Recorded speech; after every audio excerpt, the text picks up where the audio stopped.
Welcome to Mechs.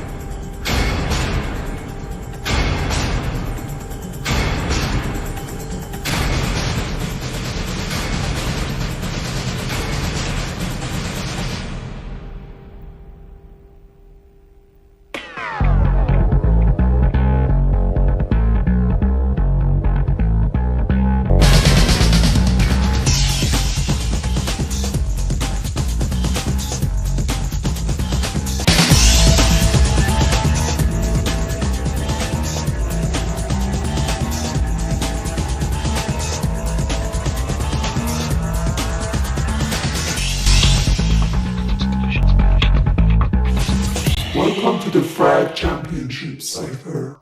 Hello everyone, welcome to another Frag Pro Shooter video. My name is Frag, and today I'm gonna share with you all the tips, tricks and mechanics of the newest Fragger and hacker coming to Frag, Cipher. As a part of their partner program, OBB has given me VIP access to Cipher pre-release. I spent a lot of time playing as and versus Cipher to understand everything about him and how he works. So make sure you subscribe so you don't miss any of my future videos, including sneak peeks and new character teasers.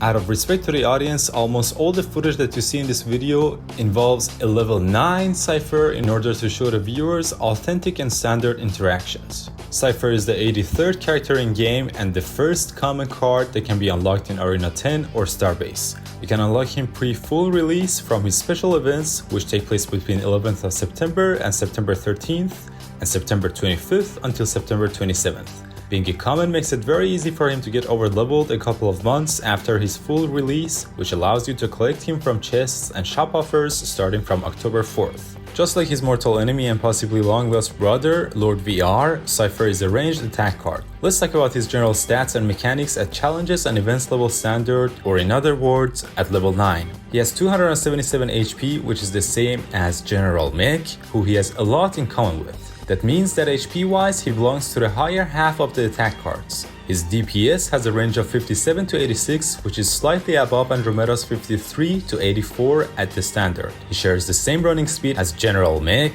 Andromeda, Dan, Rickrock and Avalanche at 11.6 km per hour. While shooting, he moves with a speed of 7.8 km per hour, which is the same for General Mech, Andromeda, Rickrock and Apesuit. Just like every other non-legendary card, it takes him 22 seconds to respawn after each death. His weapon range, or more precisely said, his sight range, is 35 meters. Hakurio, Vandal, Ollie, Striker and Scrapper all have the same range as Cipher. Moving on to his weapon, he carries a quick burst weapon called Dev Gun, which packs a magazine with 36 bullets. He shoots these bullets with bursts of 6, leading to 6 group of 6 bullets shot with each pulled trigger. This can be compared to how Jet and Miss Bunny shoot. In regular period, or the first 2 minutes and 45 seconds, each bullet of his gun deals either 2 or 3 damage to bunkers. In frenzy mode, this amount is doubled and deals 5 or 6 damage per bullet. A Cipher on a bunker can be a nuisance, and considering what his super does, you do not want to see that happen too often. His reload time is 1.4 seconds, the same as Lord VR, Jet and Dan.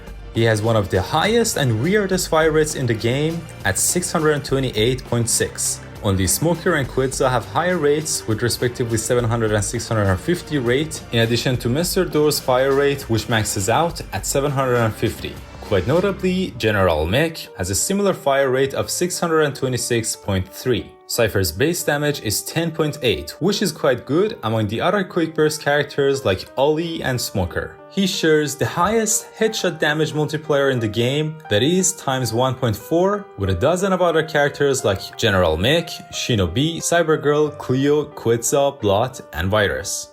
Cipher brings a very unique and powerful special ability or super with him called Hack Wave. This functions very similarly to Hunter, Hades, Baron Voodoo, Hannibal, and most especially Queen Unicorn's super. He triggers his super by swiping on his hollow board, which he wears on his left wrist. This activates a digital wave which forms a sphere or a dome with a massive radius, and all the enemy characters contained in it are slowed down to half speed, take increased damage, and their supers are disabled for the duration of Cipher's super. For the sake of simplicity, I'm gonna refer to the affected enemy troops as Cipher troops. Cipher has an ability cooldown of 12 seconds, which lands on the longer side of cooldowns. It takes the same time as Ripin Finn, Miss Bunny, Hannibal, Jet, Big Paku, Gigagoo, Duncan, Blot, and Striker's super, and is slightly off of General Mech's 13 seconds. Hack Wave lasts 10 seconds, which along with Bubbler's ultimate bubble is by far the longest super in the game, which has a constant effect on the opponent. In comparison, the boss's infamous super lasts 7 seconds. The range of his super's massive sphere stretches to 30 meters of radius. Just like Queen Unicorn and Hades' 5.1 super, Cipher's super affects all characters within the space, including the ones that are at a higher or lower elevation.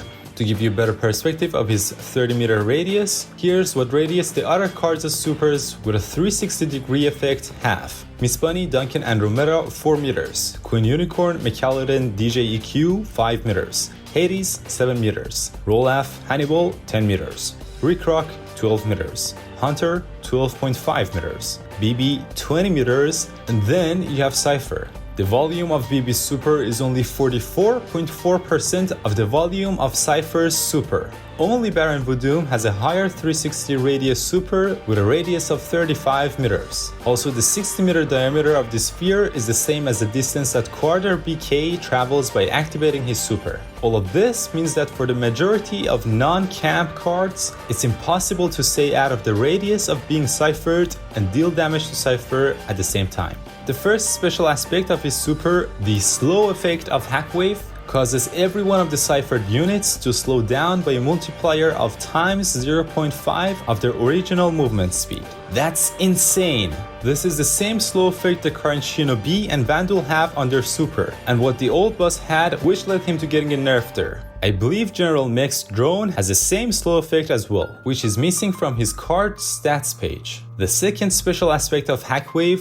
the damage multiplier or damage bonus, causes the ciphered units to take extra damage, which functions like how headshot multiplier works. Of course, the difference being that you can shoot these targets anywhere on the body. However, the multiplier is at times 1.5, which is above any other character's headshot multiplier. Even Vandal, whose super lasts for less than half a second, has a damage bonus of times 1.4. Overall, if you get a headshot on a ciphered unit, the damage bonus and that character's headshot multiplier will multiply to deal serious damage to that opponent. This means if a character with a headshot multiplier of 1.4 headshots a ciphered enemy, the attacks are gonna deal 2.1 times the damage they would if the enemy was hit on the body and not ciphered. Now that we're done with his general stats and mechanics, let's further discuss his mechanics, which might not be generally known or obvious. Ciphered units will have a skull sign appear on their heads, visible to both the player and the opponent. The point of view of the ciphered player will be pixelated and mildly distorted, while the enemy sees colorful squares around that unit. As long as his super is active and affecting the enemy, you can see strings that come out of his hollow board that connect to the affected troops. This way you can see which card or cards your cipher has affected. The strings may even go through ground, surfaces, and objects to directly connect to the targets. Take into account that this is also visible to the enemy, so they know which of their cards are weakened too. You can even see the cipher troops and cipher strings in the minimap view, but the strings might seem super slim on your device and barely visible. Hack Wave can also be used to track and trace nearby enemies, locating all, even the ones that are behind your back or hiding behind obstacles. This makes a great use of his super against opponents that tend to creep behind walls. As already mentioned, the third aspect of his special ability is not allowing the enemy for the duration of his super to use their special ability, similar to Queen Unicorn's Rainbow or Twinkle Force. This, however, does not mean that characters that are already mid super will suddenly have their super stop functioning. It just stops or prohibits characters from activating their supers. Since it takes around a second for Cipher's super to implement, it is possible for two ciphers to use their supers on each other if they trigger their supers relatively at the same time. Walking out of Cipher's 30-meter super radius after already being ciphered does not remove the effects. A distinction should be made between the first 1 or 2 seconds that Cipher's super is initiated and takes form, and the remaining 8 or 9 seconds that is the aftermath of the super that has the negative effects. What matters is where your troops were located in the first period and not the second. His super even goes through walls, roofs, and obstacles, like the wall that Mimi's super spawns, affecting units behind them, so you don't have to worry much about locating your opponents first. Quite surprisingly, Cipher's super even penetrates the protective shields and affects bubble characters that just spawned, so don't wait for your opponent's bubble to disappear before activating Hack Wave. This goes even further as it even penetrates the spawn wall as well, leaving all characters behind the wall hacked and ciphered.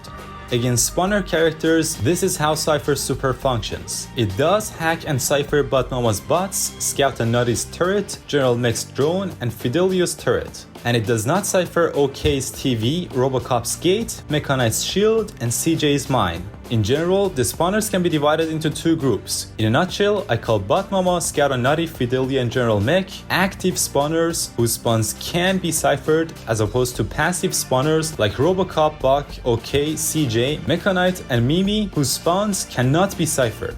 A Medusa that has her bubble up can be ciphered, even though she has the protective shield, but you have to wait for her bubble to go away to deal any damage to her at all. The very same applies to Valkyria and her super, as you can see in this clip. Similar to Hunter, and unlike Hades 5.1, as soon as Cipher dies, his super's effects wear off too, allowing the ciphered enemy troops to return to normal even before the 10 seconds is up. So killing a Cipher who has you ciphered might become a priority. Hack Wave combos well with characters which have splash damage supers, such as Duncan, Hannibal, or Hunter. This also makes defensive cards like Solotron and Queen Unicorn super effective to have in your deck along with Cipher. Keep in mind that his super has no effect on target bunkers, and the bunkers are not gonna take 1.5 times the damage. There is a very specific bug which does not allow Cipher to disable ciphered units as supers. As you can see in these clips, my ciphered cards are ciphered but are still able to use their supers. I wasn't able to pinpoint what triggers this bug, but it most likely has to do with having Crystal in your deck. In a way, you can say that Crystal might out-hack Cipher's hacking skills. Regardless, I have already reported this to OBB and they are already unpatching it up, but still be cautious against crystals. Moving on to Cipher Decks, I recommend using these two decks, the first one in the bridge map and the other in the pit. Take note that most of these cards are interchangeable, and you can for example swap the boss with Queen Unicorn or use Lucha Muerta in place of Hannibal. Any card that can profit from Cipher's support like Hannibal, Blot, or Run-In, or can provide support to Cipher from a distance like Solotron or Sogeki-chan meshes amazingly well with him. As a conclusion, if you want your Cipher to be worth having in your deck, you have to take advantage of the effects of Cipher's super. Finally, for my opinion on Cipher, you don't usually see him becoming the MVP of the game, but he is strong in that he makes a great support card that can amplify the attack that is spearheaded by other cards, similar to how BB and Dr. Crow can be amazing support cards. This means that 2v2 games is where he shines, especially if you're not playing with a random partner. Honestly, keeping one Cipher on defense to disable all super of the incoming opponent characters is a great strategy. That being said, even in 1v1 modes, he certainly holds his own ground if you already know how to get headshots and how to dodge bullets and learn when to use Cipher's super to disable your opponent's defensive supers and complement your other attacking cards' pushes. It can arguably be super powerful and even slightly OP. However, the long-range cards that are currently in the meta, like Crystal, Sogeki-chan, and Hakurio, that can eat away at Cipher before he puts them within his super range, will surely keep him in check.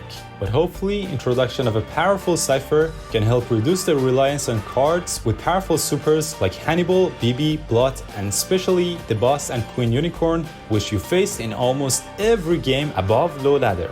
Before closing off this video, I gotta give a shout out to Space Unicorn, who has been consistently making frag videos for around a year now, and gave a shout out to me in one of his videos recently, talking about his favorite frag content creators. Go check out his videos and subscribe to him if you want a daily dose of quality frag pro shooter videos. And also shout out to the whole OBB team, which gave me pre-release access to Cipher to prepare this video in advance. Good luck in the challenge, and please consider dropping a like and subscribing to my channel if you enjoyed the content. Take care and stay safe everyone, until the next video.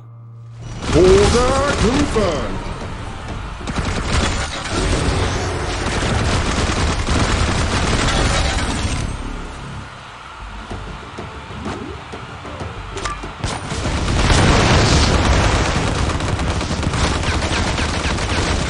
Frag confirmed.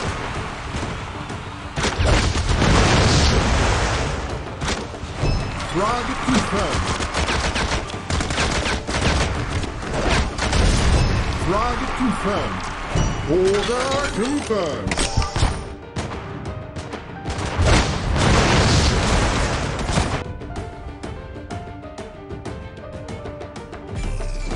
Base is under attack.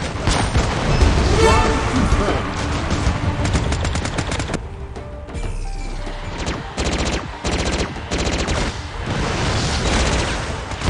Order confirmed.